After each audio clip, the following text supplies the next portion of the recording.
We're going to go pre-tie. We'll do pre-tie in the morning with Mike and Lewis.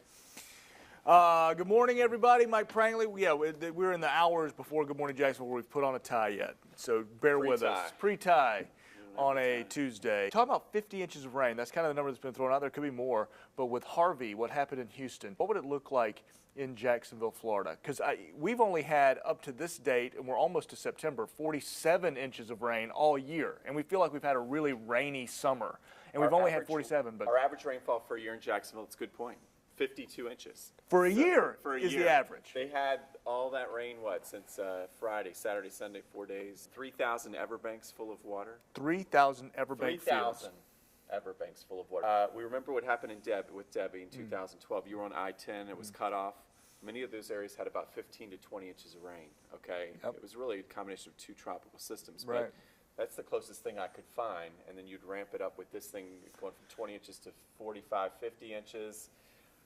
I see not just I-10 shut down, I-95. I see islands. I see Mandarin Island. I see whole sections cut off, Nocatee cut off. I see areas of the north side. So it would be just where we get these little pockets of land. It would be a disaster. Be it. Right on the ocean with the river, tidal.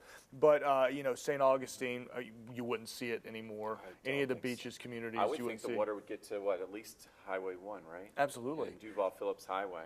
But you wonder, when does it meet the Suwannee River? Because that's where the flooding happened with Debby and Beryl, if you remember. It was Suwannee River flooded and you closed I-10. St. Mary's. St. Mary's flooded. So ultimately you have this confluence of Suwannee, St. Mary's, the St. Johns River, and then the ocean. It'd be like getting hit on all sides. With a landfalling Category 4 plus, one that just sits, for days and days and dumps 15 inches of rain, it would be unreal. So something to think about, and it's also why we emphasized yesterday, having a kit, be ready to go, because we saw how quick this thing developed. Excellent advice. So hopefully we'll never see anything like this. They've called this a 1 million year flood. Right, That's a million year. Think about that, a 1 million year flood that's filled up 3,000 everbanks. So counting our blessings this morning. Amen. And praying for those in Texas. Good chat, man. Let's tie a tie. We got to do GMJ.